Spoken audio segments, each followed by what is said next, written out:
Hey, what is up everyone? Welcome back to our YouTube channel. So for today's video, I'm going to teach you how you can easily track your orders on Aliexpress. From here, just make sure that you're logged into your account, and once logged in, just click on your account profile.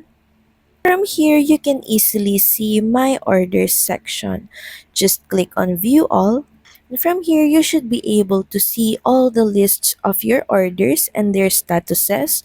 You can try clicking to pay, to see orders that is to pay, to ship, shipped, returns and refunds, review, process, and you can easily just go back to view all to see all the orders and their statuses all at once. So that's pretty much it. Thank you very much for watching this video. I hope that this helped you on how you can easily track your order on AliExpress.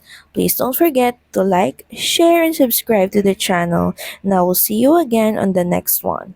Bye!